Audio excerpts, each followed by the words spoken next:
waxaan maanta halkan u joognaa qowrahan barakaad inaan ku aasno walaalkeen Allah u naxariisto Maxamed Ibraahim oo kamid ah wariyaasha Soomaaliyeed oo gacan ka xaq daran ay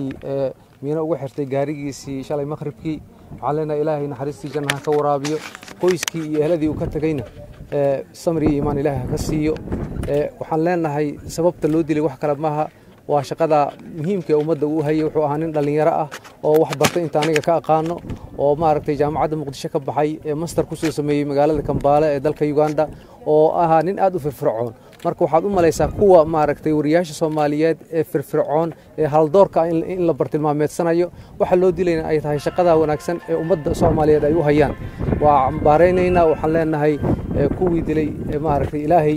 iyagana naarta ma ku fogeeyo sababtoo ah waxay maaragtay gablamiyeen wiil dhalinyaro ah oo Soomaaliyeed oo soo kacaya waxaan sidoo kale ugu baaqaynaa cid walba oo ammaanka ka shaqeyso dawladdu ay ugu horeyso inay gacanta ku soo dhigaan gacan ku dhigliyaashii ka dambeeyay dilkaasi inay sameeyaan baaris sax oo aanay meesha ku dhamaanin inna lillahi wa inna ilayhi raaji'un ilaahay uu naxariisto bismillaahir rahmaanir rahiim inna lillahi wa inna ilayhi raaji'un allah uu naxariisto walaalkeen Maxamed Ibraahim dhalinyaro firfircoon oo aamusan oo adaab leh oo tacliin leh ayuu ahaa xalay baan tagay guriga oo deganaa walaalihiis baan arkay hal gabar oo ka qabay carruur sida liigu yiri oo 8 jira ilaahay walaalkeen ha u naxariisto cadowgii dilay waa kuwa maalin kasta na dila oo aan garanayn sababta inoo dilayaan way fiicnaan lahayd maanta la weydiiyo sababta ay Maxamed Ibraahim u dileen bal jawaabtayna siiyaan waxaan leeyahay hadda ka horna iri kuwana dilaya dhagxama bulad buruufna ma wallaahi waa kuwa jilacsan waa kuwa tabar yar waa kuwa markaan gaariga meel cidla dhiganno hoostiisa miinada ku xiray ayagoon waliba iskayna tusi karin taasi awood maahan oo doqonnimo hadii awood leeyihiin way naga hor iman lahaayeen Maxamed Ibraahim inta gaarigiisa gaadaan oo miina ugu xiraan ma dhunteen cadaaladday ilaahay idinkiis maalin la horkeeni doonaa haddii ilaahay idmo walaalkay ilaahay jannadii fardowsaha ka waraabiyo kuwii dilay iyana cadaabta Allah ku fogeeyo wayba galayaan insha Allah biidnillah kariim waayo nin muwaadina ee dhalinyaro ee jaamiciya ee magister wata ee daayar in dambi gelin inay miina ugu xiraan ay holciyaan wallahi antaasu diin ahayn ay dadnimo ahayn waa doqonnimo inta kadib waxaan leeyahay wariyayaal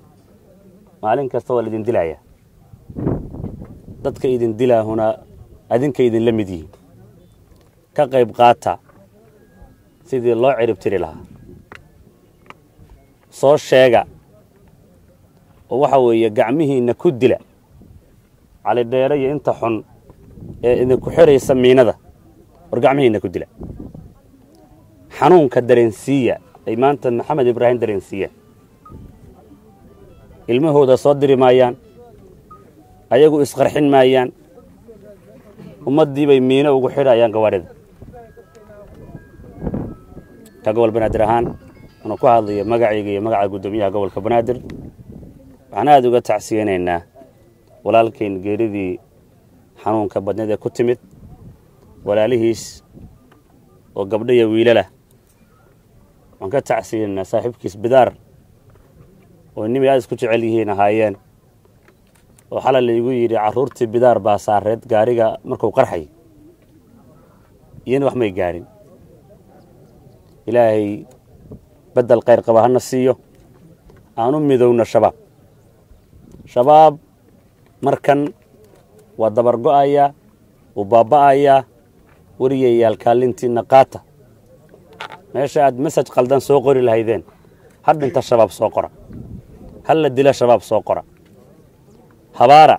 wama santi inna lillahi wa inna ilayhi raaji'un kullu nafsin dha'iqatul maut wa innama tuwaffawna ujurakum yawm al-qiyamah ila aakhir al-aya walaalkeen maxamed ibraahim maxamed ilaaha u naxariisto gacanka xaq daran ayaa shalay galabkii gelinka dambe ku dishay xaafadiisa degmada Wadajir maxamed wuxuu ahaa nin zaciim oo aad u wanaagsan maxamed wuxuu ahaa nin baraka ah jaamacadaha ku yaal magaalada Muqdisho iskuul ku yaal iskuulada magaalada Muqdisho wuxuu ka maamula TV-ga kalsanna khamiista iyo warka akhrin jiray maxamed waxaan leenahay gacanka xaq daran ayaa dishay ilaaha u naxariisto asiga ayaa hadda qofka dil ayaa dib qaba asigana waxa waaye Allah u naxariisto gacanka xaq daran ayaa dishay marka waxaan leeyahay maxamed wuxuu ifkaga tagay hal gabar haddana waxaas uusan qabin inna lillahi wa inna ilayhi raaji'un